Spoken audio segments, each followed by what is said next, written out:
it's a great pleasure to welcome back the gentleman who's going to be moderator. He has been one of our staunch supporters. We admire the work he's doing in Washington tremendously. His past career, as you know, is colorful, and so we call on an old friend to introduce our new friend from California, who will be speaking to you about the United Nations. But particularly, it's very happy circumstance for us that Curtis Dall is able to come back and be with us again. And I don't know whether he's going to talk to you at all about Liberty Lobby. If he doesn't, there's plenty of material out at their booth, and we do hope you'll become interested enough to check out what they have there that is new and interesting. But it's always a satisfaction to have with us Colonel Curtis Dall.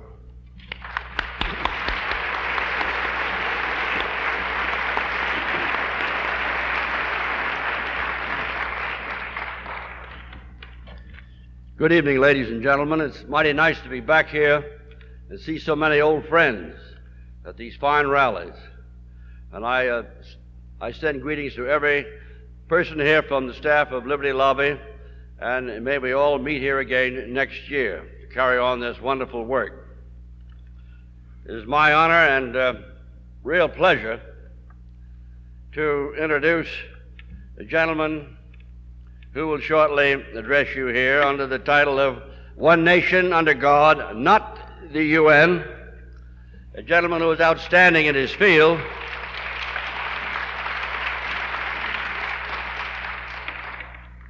Man who's had a very, very rich background, a gentleman who was born some years ago in West Virginia, went to California in 1946. He is very talented in radio programming, in acting, and he has his own radio station in Los Angeles. It is KTYM. After working for some 22 years with a Hollywood company, our speaker decided to go out on his own, and he's made an outstanding success in that. And I believe he said to me last night that one of the main facets of his success was that he felt that the Lord has had a hand on his shoulder. Without further ado, and with a great pleasure, I am going to introduce to you this distinguished gathering, my good friend and distinguished broadcaster, Ron Wright. Thank you, sir. Thank you.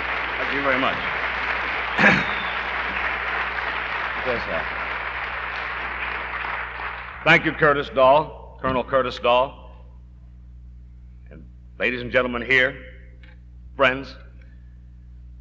We find ourselves met this warm evening in Boston for the timely and traditional purpose of celebrating the birth of our republic, a noble enough mission in itself, one filled with the many pleasures of rediscovering America, as thousands of you who have attended before will attest.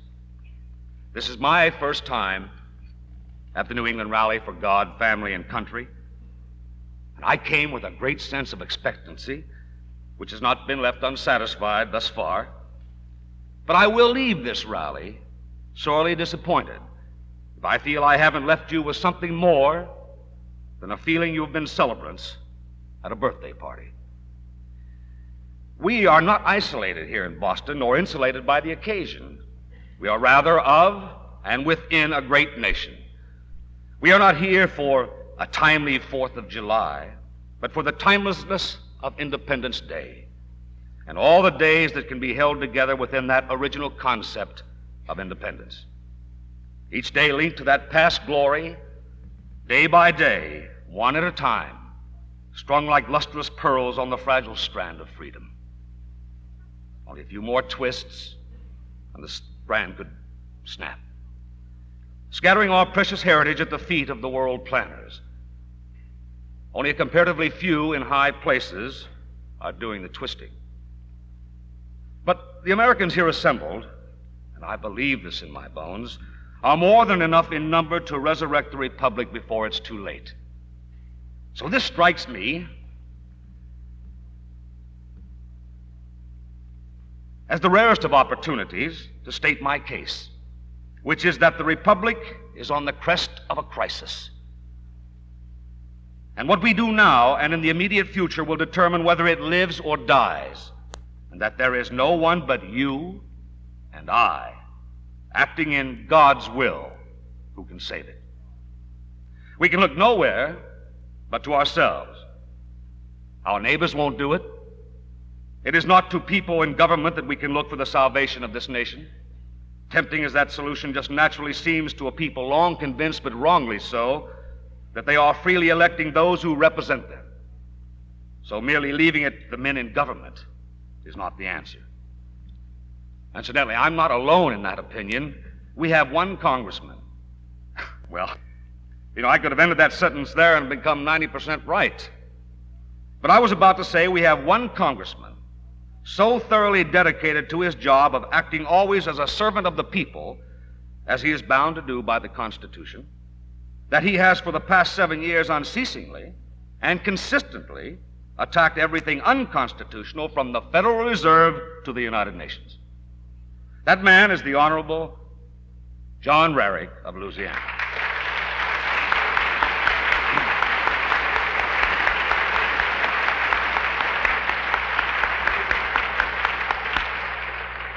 He has said many, many important things, but to me, undoubtedly, the most important thing I've ever heard him say was during an informal, brief talk he gave to a small audience of about 40 people. It was 2 years ago in San Diego. I had driven Congressman Wright to a private home for a small reception in the afternoon. A few hours preceding a speech he was to deliver to a larger audience that evening. Though his evening speech was much longer and filled with many very important facts about the dangers we face as a nation, nothing impressed me so much as what he said to that small gathering in the afternoon. He told them not to depend on people in Washington to solve their problems for them. He told them nobody up there was going to do anything for them unless they showed the elected ones, both by word and work, not only by demands but by deeds, that they, the people, had their eyes fixed on the Constitution and on the elected servants of the Constitution.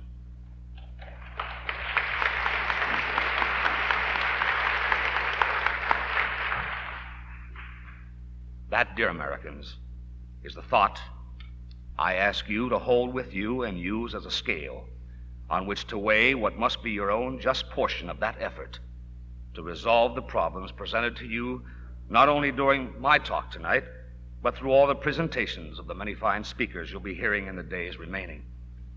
What you'll be hearing from me tonight is on the subject, one nation under God, not the United Nations.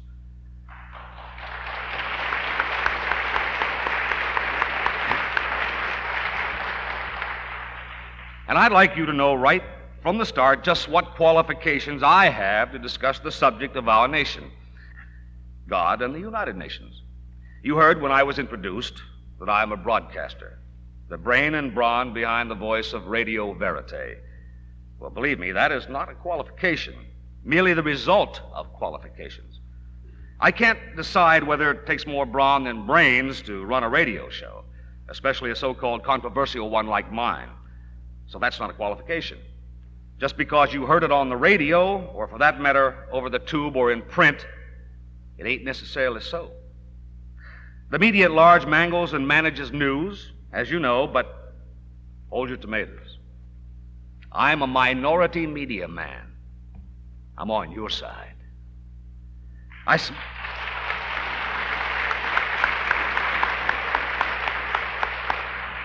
submit to you that I am qualified to talk about this one nation because I have loved it since I was a child. History was always my favorite subject, so I learned it. My boyhood heroes were the great men of our past who seemed to come alive right out of the printed page.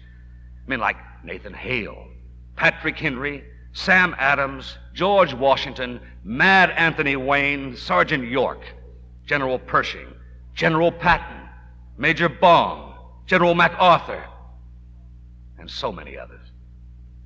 Oh, how their courage and conviction captured my imagination.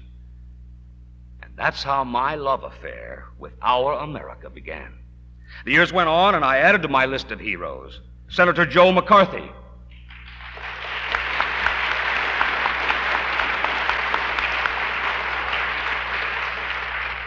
Secretary of Defense James Forrestal,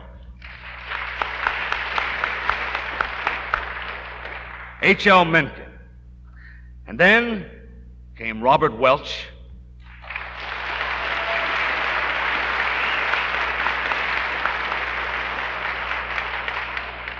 and the martyred Captain John Birch.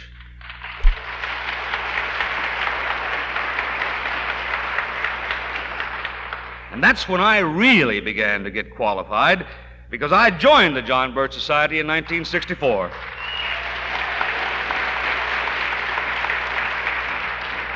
And that's when I changed my mind about the United Nations. Now, just between you and me, I don't want this to go any further. But before I knew better, I was acting in United Nations productions on stage. I remember one little drama called Border Incident, which extolled the great peacekeeping powers of the United Nations. You'd think anyone with a grain of sense and the time to think, well, I qualified on both counts then, now I don't have time, would know that peace comes out of the power to keep it. And you'd better be darn sure of who it is who has that power. So painfully, I learned that the United Nations was not the last best hope of mankind, that my own beloved country was deep in the throes of internal subversion, indeed on the verge of the very suicide which Abraham Lincoln warned of so long ago. And I learned that the Bible was the living word of a living God.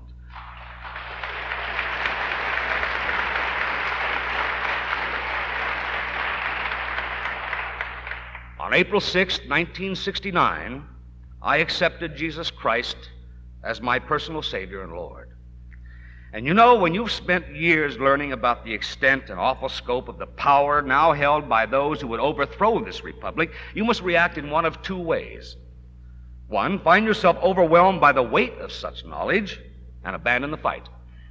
Or two, find yourself overwhelmed by the awful truth and then seek His strength to enable you to continue the fight. I chose the latter. It is inconceivable to me that there could be a third choice. How could anyone with real knowledge of the dangers we face continue the battle in his own pitiful human strength? Coming to know the Lord made me anxious to lead others in the knowledge of Him, and I've used Radio Verite as a means of witnessing on many occasions. In fact, back in November 1970, I was moved to do a broadcast on Satanism, and I called it The Rise of the Fallen Angel. There are so many people that I can't really attack by name over the air because of the danger of involving the radio station in costly libel suits brought by those people who can't afford to suppress the truth, that it became very frustrating. But I felt that Satan was someone I could attack with impunity. So I took the opportunity to give vent to my frustration and really blast the evil one for 15 minutes.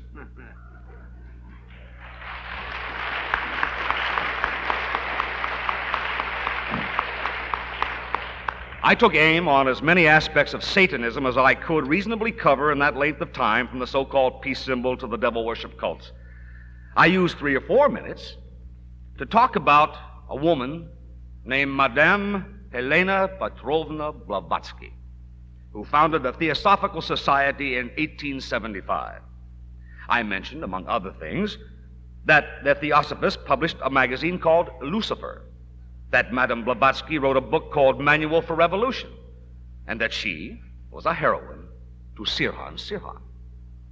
Now, let me tell you, wow, I found out that it's not even safe to attack Satan. Or maybe I should say, it's especially not safe to attack Satan. Well, that was the one and only time so far that I've been forced to give equal time. Now, it seems that in Fresno, California, there's a group called the Blavatsky Foundation. I didn't even know it existed until they contacted the station and me. Not only did I give equal time, I had to pay for it. That's the FCC. I paid for it because I want to stay on the air and didn't want the radio station people to get unhappy with me because of the loss of revenue for airtime taken. So because of my 3 or 4 minutes devoted to Madame Blavatsky, my listeners were subjected to a 15-minute diatribe delivered in a high, squeaky voice by a man from the Blavatsky Foundation. Much of it was vicious and libelous personal attack on me. The station, in fairness to me, wanted to censor the most vituperative portions, but I asked them to leave it all in because the little man from Blavatsky was hanging himself. He said, for example, that though he didn't believe in a personal devil, if there was anything that could convince him, it was the existence of Ron Wright. Now, as a Christian, I, of course, believe that Satan is a personal enemy, just as Christ is our personal Savior. And the upshot was that, as usual, Christ, whom I trusted, was victor over Satan. I had an overwhelming response from listeners in support of my position on Satan, and many of them were, for the first time, personally involved with Ron Wright because they knew he was on God's side. So much for my qualifications. Let's consider the subject at hand. One nation under God, not the United Nations. And let's consider that in 3 time references. What we were, what we are, and what we can be. First, what were we as a nation before we fell upon these evil times? This nation was unique in its founding in that it was the first time in the history of worldly governments that God, not government, was recognized as the source of all human rights.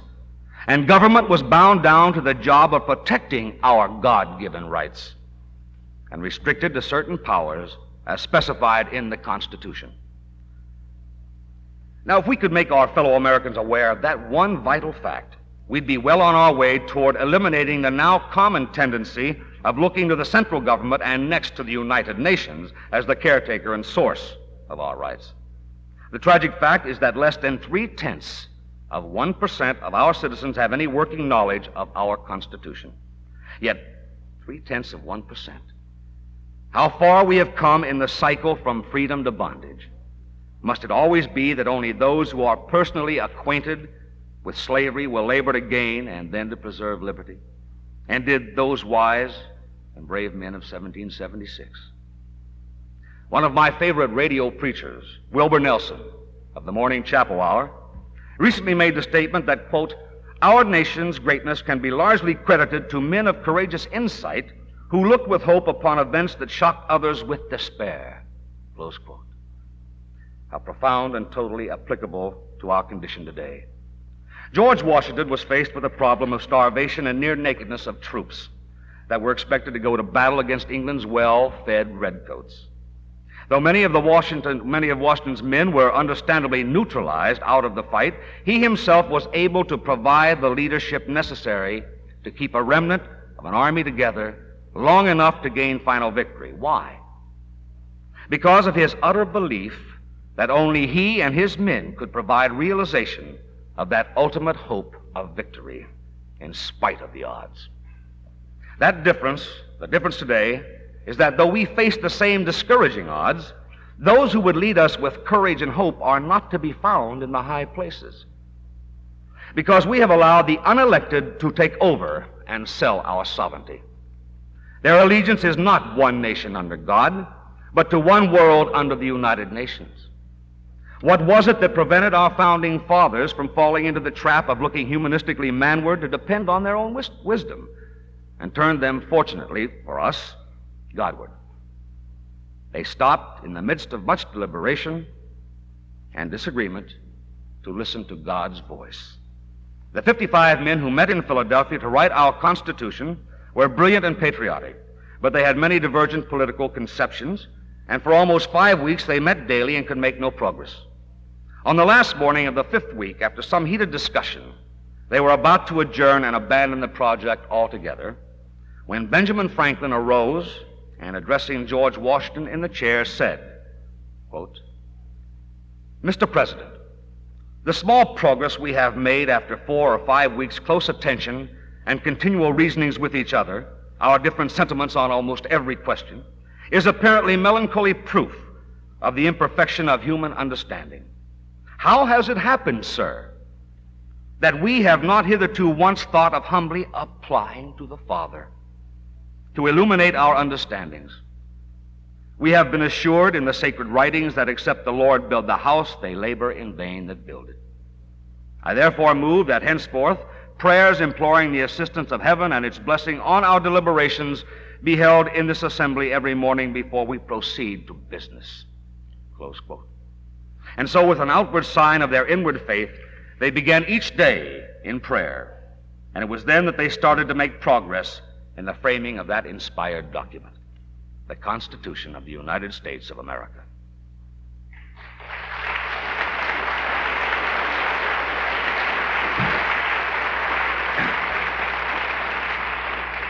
Yes, a few minutes in daily prayer, and God himself took a hand in shaping the destiny of a nation.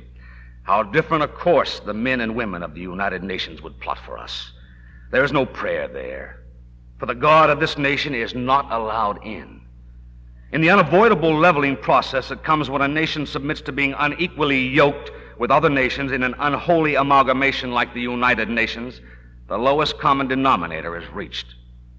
So there is no God in the UN. In the vacuum produced, man becomes God. Since they have no true God to whom to pray, the UN observes a moment of silence. Have you noticed how that change is being inflicted on us? We now have a moment of silence, not silent prayer, on many public occasions in this country. It's been happening at nationally televised football games in memory of some departed hero, or at other public gatherings on holidays like Armistice Day or Memorial Day. What is a moment of silence but a moment of empty inputs, signifying nothing on the red road to nowhere? Well, we're down that road when, as a nation, we can turn from a moment of prayer to a moment of silence, except that there is a remnant listening in the stillness for his voice. The change from national vision to international blindness has been particularly rapid in just the last few decades. When I was a child, we were a people closer to God, with still a spark of the pioneer spirit unashamed to display our love. With the love generation upon us, what has happened to the good old USA? Where is that fervent love of country once as natural to feel as love for God? Where is that flag-waving George M. Cohan kind of thrill we used to have? Independence Day was once celebrated as America's proudest holiday. Much has changed. Now children, carbon copies of their liberal fathers with female locks, stand in the streets oohing and aahing at the fireworks peaking high in the sky, while the reason for celebrating has been forgotten. Its meaning lost to many of our young people, a result of passive generations who did not preserve it for them. The pyrotechnic display of imported explosives has become big business and the important business of the day. Do you remember how it used to be? I do. I remember the excitement I felt on the 4th of July when I was a boy growing up in a valley surrounded by the Blue Ridge Mountains of West Virginia. Months before that wonderful event, my teachers, who also loved America, taught us the real meaning of Independence Day. We were taught that America was not only the most powerful nation, but the only nation to which we were to give our allegiance. They said nothing about a one-world community. My friends and I were not told that America was evil, that prejudice was our heritage. We were led to understand that all Americans, black, white, red, brown, yellow, you name it, were part of the making of this great experiment in freedom.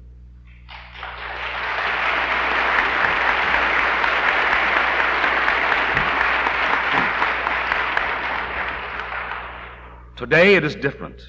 Our schools preach subliminal hatred. In my country town on the 4th of July, red, white, and blue bunting was being readied to adorn speakers' platforms, and Old Glory was unfurled to wave gallantly in the free air. No danger then from flag burners. The town leaders were busily finishing up their patriotic speeches that varied not one iota from the year before, but which were nevertheless inspiring. My mom, my wonderful mother, was frying chicken and making potato salad and yelling at me to stay out of the way as I hovered near the kitchen taking in all of the wonderful sights and smells of my grandmother's old country recipes. on our front porch, sitting regally in his chair, which was worn by time and pitted by wind-blown tobacco juice, my grandfather was contentedly greeting everyone who came by name. Grandfather was not asked to help prepare the day's food or clean the house. He was the man, the patriarch. There was no woman's lib movement in my town. Smoking his pipe and chewing his tobacco after a hard day in the mines was his way of relaxing. The media hadn't told him that nicotine would curtail his life. Grandfather lived to be over 90. Across from our house, the house I was born in, hospitals were a luxury then, veterans of World War I and even some old-timers from the Spanish-American War were in their uniforms and assembling to march in the parade that was always the highlight of the day. I can still hear the Sousa marches and feel the goose pimples I felt when they played Cohan's "You're a Grand Old Flag." And down the main street from our house was an open field, as nature intended. Wildflowers bloomed, and there were no keep-off-the-grass signs to keep us from enjoying God's land. The air was always still and hot on the 4th, and the humidity was beyond description, but our enthusiasm for this love affair with America matched the climbing thermometer. The country store, days before, laid in a large supply of firecrackers, Roman candles, and all sorts of torpedoes, sparklers, and fire fountains. And this was not a good day for the dogs and cats that roamed free. Instinctively, they knew and hid where they could. Sirens and whistles were sounded joyfully throughout the day. They didn't fill us with dread, as today's sirens that tear the air with wails of despair. The 4th of July was a day to remember, a day to thank God for the freedoms He gave us, and to recall with love those men who so long ago looked to the future that we might be free. Yes, I remember how the 4th used to be. Do you? Some of you do. Many of you do. You remember when patriotism was in and unashamed tears streamed down cheeks as Old Glory passed by at the head of the parade.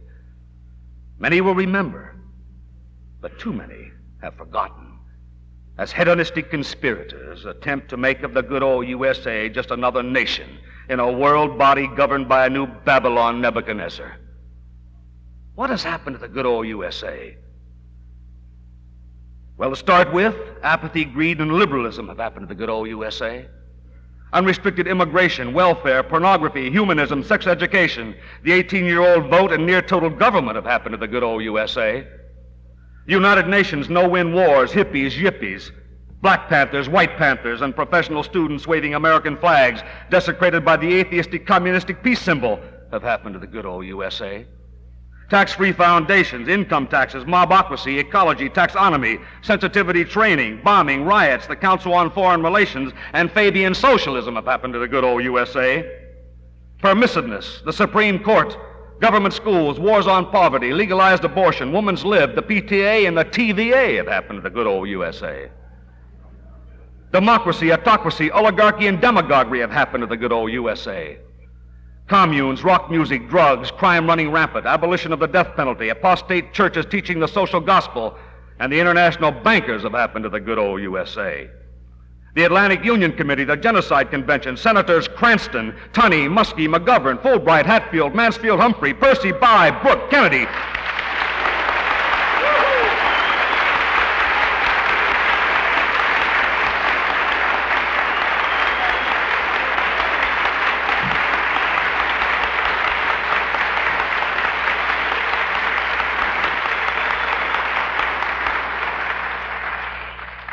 Javis and Scott have happened to the good old USA. But take heart. Americans are beginning to stir from 40 years of sleep. The foundation is holding firm. The crumbling will stop. Like a mighty wave that has been gathering momentum, America's people are beginning to fight back. All over this great land, the Minutemen of old are rising. Clarion calls are being sounded. The tide is turning. The youth culture is dying of its own excesses. Men are once again acting like men. A whole new era is approaching. This is the dawning of the age of awareness, not Aquarius.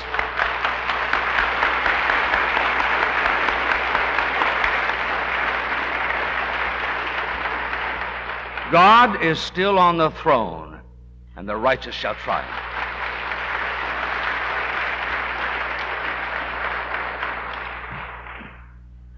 We may face a severe trial in the days ahead. Many will not see the victorious end when the air is cleared of treason and the sun shines brightly once again on our Columbia, the gem of the ocean. But it's worth the cost. Duty, honor, country, said General MacArthur. Rally round the flag, boys. Damn the torpedoes. Wait until you see the whites of their eyes. We've just begun to fight. We can win.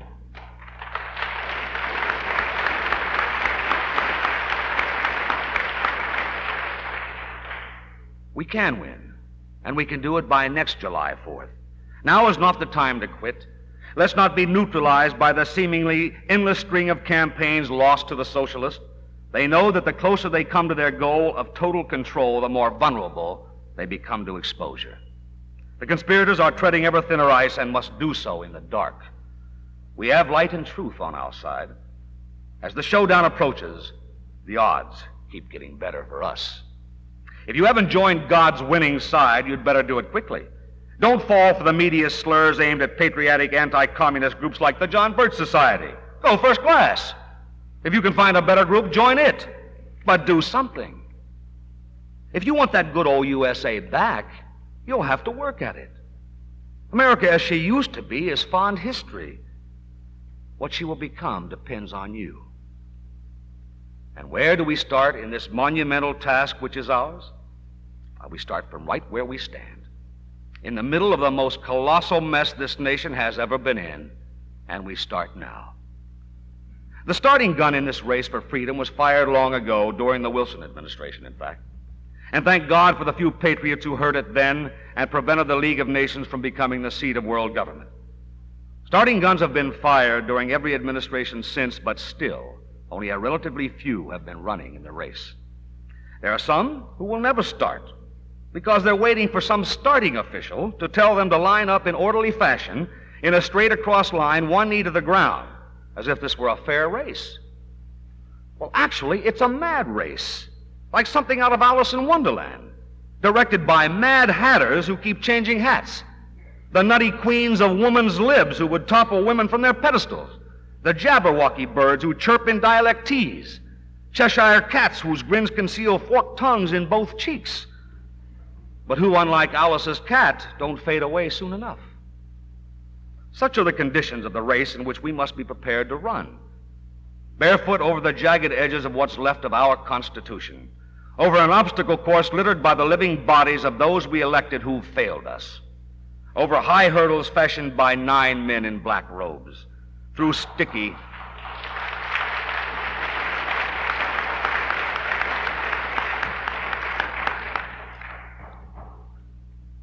spidery nets being oozed out of bodies like the Council on Foreign Relations, climbing the icy slopes of the indifference of the uninvolved, across the barren deserts of their scorn, passing our baton swiftly but cautiously, because members of the other team often wear anti-communist uniforms, refusing the poison carrots dangled by the boat buyers, carrying our guns, ammunition, food, and water on our backs, fording the moats and keeping our heads above Watergate, leaping like human gazelles over the pits of prejudice dug by the haters, scaling the slippery sides of the house that Hiss built, wearing the whole armor of God to warn off Satan's fiery darts, and on and on and on and on and on, toward the mark which seems to keep fading into the horizon.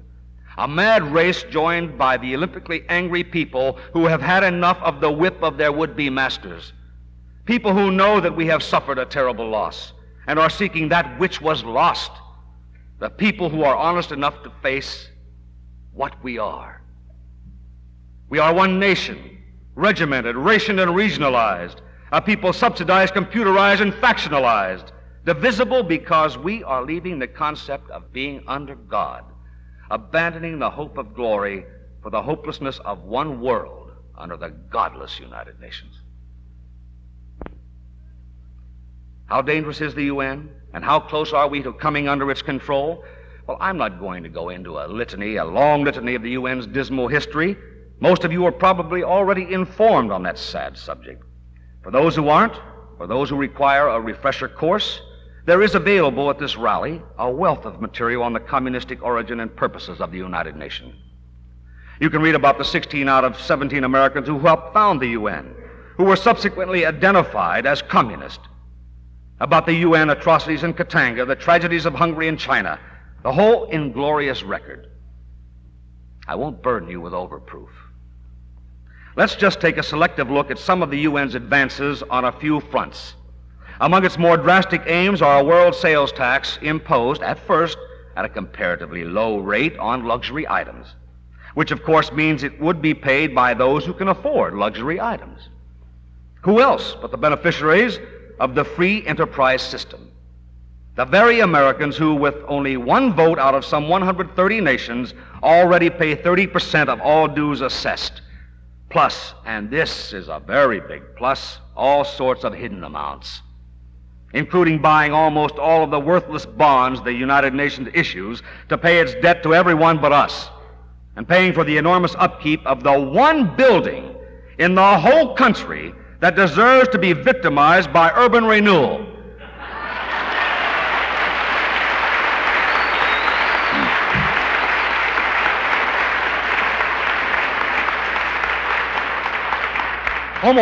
Almost makes one feel like joining the other side long enough to get an in with the people who knock down buildings. I'd be a bulldozer operator with first crack at cracking glass. And I'd be very conscientious about not polluting the river with glass fragments. I'd have no choice but to push the UN building in the opposite direction. And woe to the National Council of Churches building directly across the street.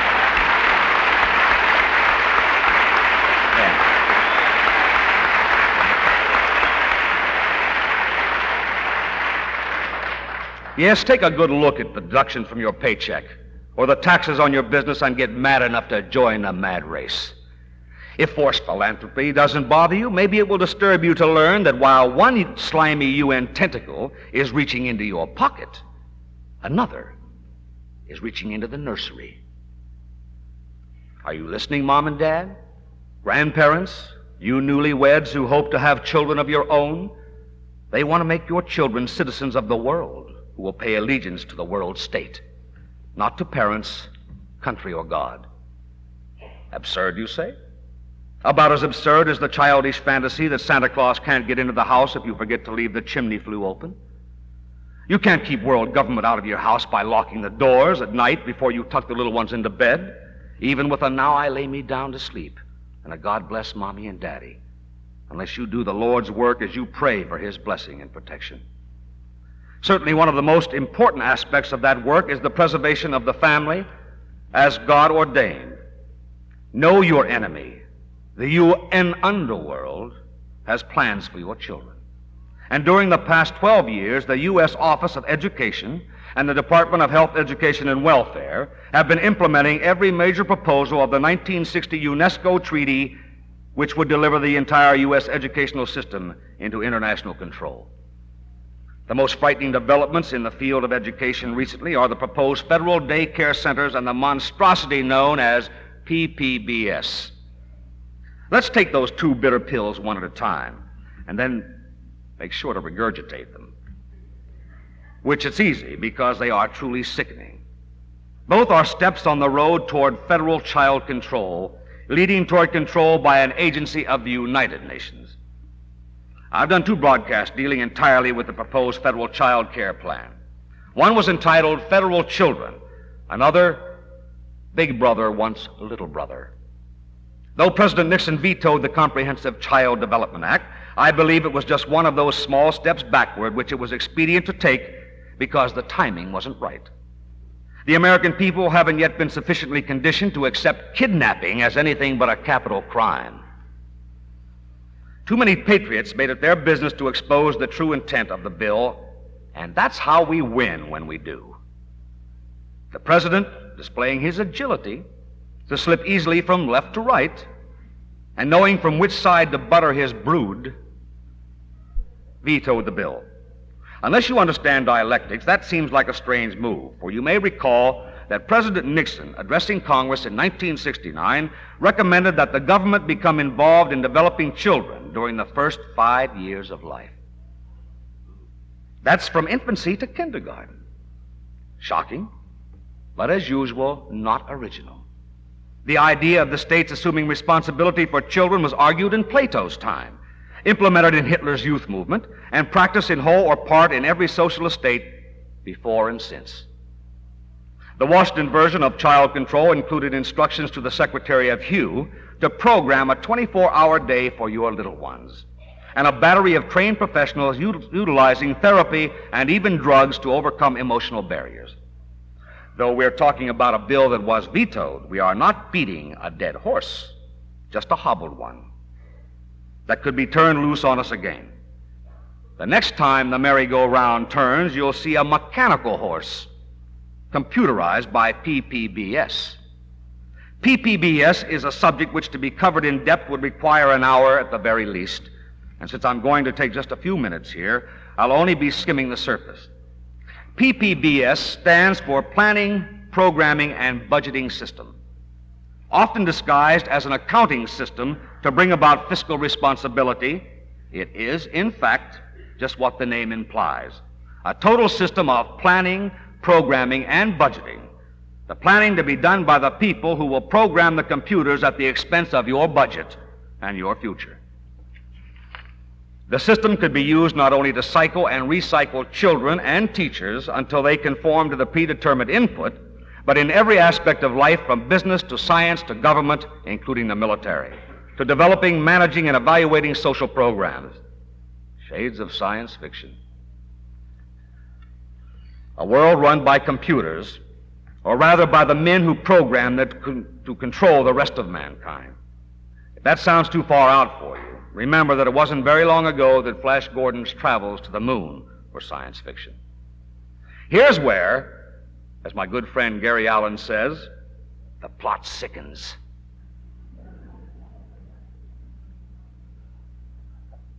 Looks like the federal child control bill failed to get the president's approval, partly because he was smarter than Congress and was afraid it couldn't be made to stick until the PPBS computerized system was in full force and effect to implement it. Soon after the veto, the author of the bill, Mr. Bradamus, took his select subcommittee on education on a tour of Soviet Russia to investigate the Soviet educational systems. Now remember, we supply the Soviets with computers. Could it be that they're the guinea pigs who will serve to get the kinks out of the computer control system, which, when perfected, will be applied to the much harder to control citizens of the prize of all nations, and that's U.S., us? Do you remember the news reports not long ago about the expulsion of the U.S. congressman from Russia? He was part of that committee on education. The media never told you the real reason he was expelled. According to the highly reliable Paul Scott report, the congressman had been having dinner with one Alexander Lerner, a top Soviet computer specialist who had risked being sent to a mental institution by signing an open letter asking for support to leave the country. Now, that alone might not make news, but the fact that the congressman was closely questioned as to what he had been told by Lerner, plus an article by Victor Zorsa, a recognized authority on Soviet affairs, should have been cause for headlines. The Zorsa article, according to Scott, describes the growth of a massive computerized information system in Russia and delineates the uses to which it is being put as a weapon of thought control. Scott stated that the Zorsa report, along with other information, clearly shows how the power of a computerized information system coupled with mood-creating or altering biochemical discoveries provides a new tool for suppressing dissent in Russia. Though the plan to drug those of our citizens under the age of 5 failed, the veto of the Comprehensive Child Development Act, behavior modification drugs have been and are now being used Soviet-style on children of school age in our own country, but not to the degree envisioned by the world planners. Now, how do you think the United Nations would vote on PPBS? How would you like to be a quasi-legal subjects of their decision? Never, you say. Then why is it that we allow our own U.S. Office of Education and the HUE to begin implementing every proposal of the UNESCO International Treaty on Education? No, we won't buy socialism, communism, or the United Nations, or the United Socialist States of America under those names. But bit by sugar-coated bit, we are swallowing the bait. The wiggly, wicked, deadly red worm, a direct descendant of the snake in the Garden of Eden. A little evil tolerated, a wound left to fester, and the usurper germs invade the whole body. As Alexander Pope so poignantly put it, quote, "Vice is a monster of so frightful mien, as to be hated needs but to be seen. Yet seen too oft, familiar with her face, we first endure, then pity, then embrace." Close quote. Let me conclude this portion on what we are with these questions. Would you judge that we are now in the hating, enduring, pitying, or embracing stage? If enough of us hated evil, would we not be quick and sure to recognize it and face it down? If we can now endure a little evil, how much more would be all right? How many of us know enough to even pity the evil effects of what we've allowed? Are we not even now caught in its illicit embrace? Let's be realistic about where and what we are so that we can move on to the happier subject of what we can be. I know I've said some awful things, hard on the hearing. I have a neighbor who admits she doesn't listen to me anymore because I give her hives. Yeah. And I feel like almost inviting you to a seventh inning scratch before we get to the good part. But God hath not promised skies always blue. Which reminds me of a little personal story, if you'll permit. When my daughter Stephanie was very small, we were out on a long drive to somewhere I can't remember. She and I and her mother and our son Michael. And it was one of those mixed California spring days, combining showers with just a little tantalizing hint of the summer sun to come. Little Stephanie saw a rainbow in the sky and quite naturally asked why. I explained that God first made it rain, and then he made the sunshine to light up the tiny drops and made each one glow with his lovely colors. Well, I thought that was pretty good and rather poetic of me. But what she said then is what I remember best and very fondly. She said, "Oh, I wish I could cry and laugh and make a rainbow." Well, you know, that's the only way to make a rainbow. The harsh realities we face, if we face them, can be so lit by the truth that it will shine through to all across the land. We're going to have to let our servants in Washington know we're not going to buy the planned sellout of the Panama Canal to the Reds, the proposed world sales tax, the genocide treaty, the Atlantic Union resolution, that we will not allow Richard Nixon to turn our arms over to a UN army as he committed himself to do in writing in Moscow on May 29, 1972. We're going to have to convince them we mean business about keeping our national sovereignty as set forth by the U.S. Constitution, or impeach the whole gaggle of gangsters for the high crime of treason against the United States.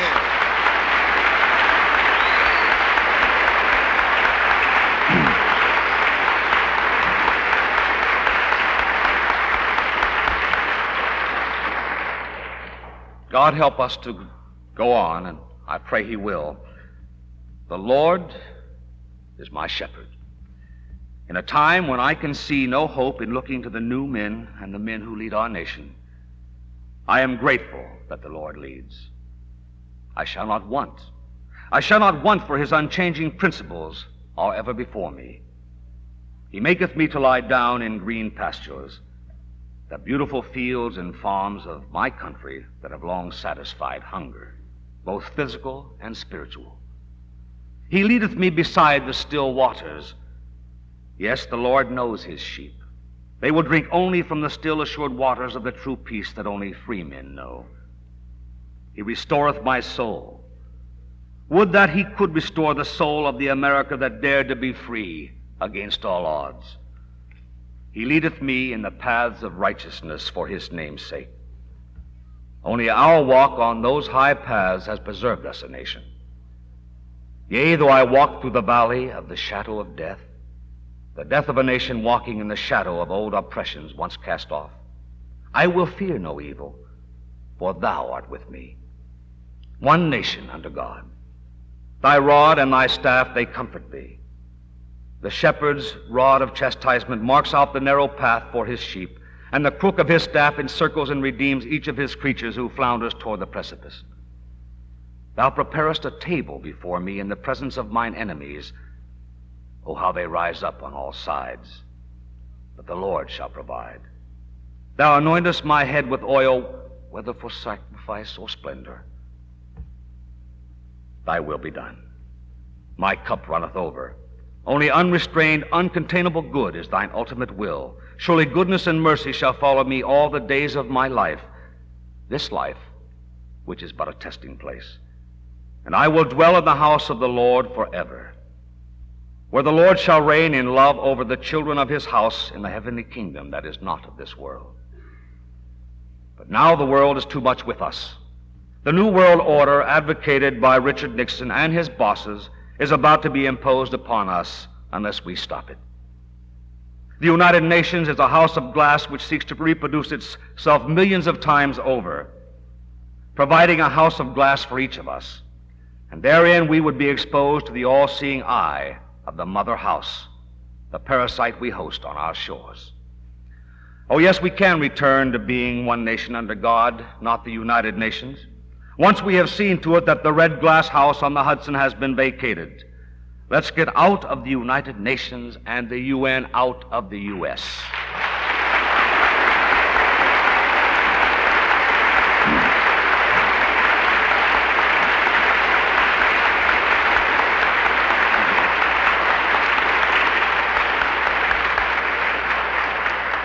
If we persevere and keep on pursuing what seems to be the impossible dream of rescuing the Republic from the grasp of the world planners, if when we are shaken, realizing our own human frailty and despicable weakness, knowing that what unworthy vessels we be, if when we are almost persuaded that all is lost and then continue to work, weary and frightened, even disillusioned by people and things, and it seems not some glory-filled crusade, but just work, uncelebrated, but a matter of life and death, then that is the moment, the crest of the crisis, when we shall sound the high note for God, family, and country that will shatter the world of glass. That's really what I came here to say. We can win. I believe that not because I have, like some computer, put down in neat columns the pros and cons, the wins and losses, the sometimes nebulous strength of a people under God versus the very invisible power of the conspirators who serve Satan. I believe we can and shall win because there is no alternative. Disbelief is the assassin of the soul. We need to get a firm grip on faith. In closing, I'd like to tell you a short story about that, partly from the Bible and partly about us. It was near the beginning of his ministry, and the people pressed upon him to hear the words of God. And Jesus saw two boats standing by the lake, and he entered into one of them. It was Simon Peter's boat. Peter had spent a night of fruitless fishing and was nearby washing his nets. He was tired and discouraged. But there was the Lord in his boat, and he was asking Peter to thrust out a little from the land so he could speak to the crowd assembled. Peter probably thought, why me? Why did he get into my boat? Imagine that. Why is it that only a few of us really know what's happening to our country? And it seems that we're the only ones who have to work hard for elections we keep losing. And when we'd like to wash our hands of the mess for a while at least, we're the ones who are called upon to go right on working after every fruitless campaign. So Peter got back into his boat and thrust out again and sat close by the Lord's side. So close that the message which warmed the crowd on shore actually burned through to his soul. But when the talk was over, Peter was given his first test. We hear the inspiring words of men like Robert Welch, Tom Anderson, Dan Smoot, and the speakers at this rally. But the test of our commitment comes after the rally. Jesus said unto Simon Peter, "Launch out into the deep and let down your nets for a draft." Simon must have thought to himself, he was very human. Now, all those fine words are just great. But when it comes down to practical matters like fishing, well, let's be logical about it. We won't catch a thing. I'm a professional fisherman. I know all the places and the ways and the times and the tides, and we're just not going to catch a thing. It's useless to work any longer right now. We have been to rallies before. We're practically professionals. We know we won't get the benefit of national coverage. If we haven't won by now, how can we expect to win? Especially now. The tide's against us. The time is too short, and we're so tired of coming up empty. But there stood Jesus, and Simon answered, "Master, we have toiled all the night and have taken nothing. And we have worked our hearts out for God, family, and country before, all the way to today. And where did it get us?" But there stood Jesus still. And Simon said, "Nevertheless, at thy word I will let down the net." And the Lord gave him fish. So many the net broke, and Simon hollered to another boat, "Help, help me! This is a multitude of fish." And the catch was so great both boats began to sink. And they were astonished, and forsook all, and followed him. Yes, we have toiled all the long dark nights. We know better than to fish for victory anymore, or do we? Our God is still in the business of astonishing people. Maybe we'll go out from here tonight, tired as we are, and launch into the deep and cast out our nets again, and let the Lord do the filling. Whether it be victory or loss, only He knows which it will be. Are we ready to stop second-guessing the Lord? Are we leaning on our own understandings, or are we going to do what's right and do it to the height and breadth and depth and limit of our strength and trust in the Lord for the rest? If we're going to do it, it had better be now. Time is running out. When do we win in Washington, and why not? We're going to have to win, or else. Let's just stop thinking it's not possible and get on with the job of restoring our God-given republic. Right on, as the book of Proverbs in the Holy Bible said before anybody else, let thine eyes look right on. Thank you.